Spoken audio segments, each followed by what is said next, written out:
Secangkir pengharapan untuk mengawali hari ini. Dasar kemenangan. 1 Korintus 15 ayat 57. Tetapi syukur kepada Allah yang telah memberikan kepada kita kemenangan oleh Yesus Kristus Tuhan kita. Bagi mereka yang percaya, Kristus menjadi dasar yang pasti. Inilah orang-orang yang jatuh di atas batu dan hancur. Penyerahan kepada Kristus dan iman kepadanya dikemukakan di sini. Jatuh di atas batu dan hancur, artinya meninggalkan sifat membenarkan diri kita sendiri dan pergi kepada Kristus dengan kerendahan hati seorang anak, bertobat dari pelanggaran kita dan percaya akan kasih-Nya yang mengampuni. Dan demikian juga oleh iman dan penurutan kita mendirikan di atas Kristus sebagai dasar kita. Di atas batu yang hidup ini, baik Yahudi maupun bukan Yahudi dapat membangun. Inilah satu-satunya dasar yang di atasnya kita dapat membangun dengan aman. Batu itu cukup lebar untuk semua orang dan cukup kuat untuk menahan berat dan beban segenap dunia. Dan oleh hubungan dengan Kristus, semua orang yang membangun di atas dasar ini menjadi batu-batu yang hidup.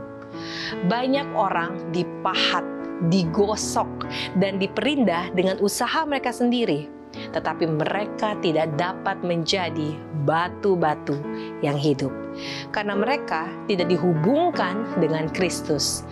Tanpa hubungan ini, tidak seorang pun dapat diselamatkan.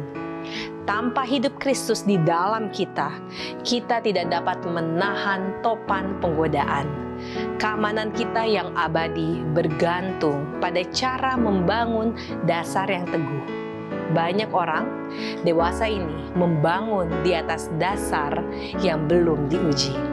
Bila hujan turun dan topan mengamuk dan air bah naik, rumah mereka akan rubuh sebab tidak didirikan di atas batu yang kekal, batu penjuru utama, Yesus Kristus. Bagi mereka yang tersandung oleh sebab tak menurut firman Allah, Kristus menjadi batu sandungan atau bukit kegelincuhan. Tetapi batu yang dibuangkan oleh tukang-tukang rumah ialah sudah menjadi batu penjuru. Sebagaimana halnya dengan batu yang ditolak, Kristus dalam tugasnya di dunia ini telah diremehkan dan dicerca. Ia dihina dan dihindari orang. Seorang yang penuh kesengsaraan dan yang biasa menderita kesakitan. Ia sangat dihina. Dan bagi kita pun, dia tidak masuk hitungan. Yesaya 53 ayat 3. Tetapi saatnya sudah dekat, bila ia akan dipermuliakan. Oleh kebangkitan dari antara orang mati, ia akan dinyatakan anak Allah dengan kuasa.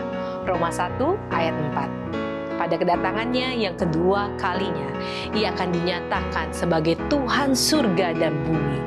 Mereka yang kini hampir akan menyalibkan dia, akan mengenal kebesarannya.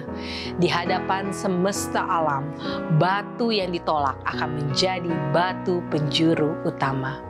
Saudaraku yang kekasih di dalam Kristus, demikianlah halnya dengan keadaan pada masa kesudahan yang besar itu. Bila hukuman akan menimpa ke atas orang-orang yang menolak kemurahan Allah. Pada waktu itu, Kristus yang menjadi batu sandungan bagi mereka akan kelihatan kepada mereka sebagai suatu gunung pembalasan. Demikianlah renungan kita pada hari ini. Selalu mulai hari Anda dengan secangkir pengharapan.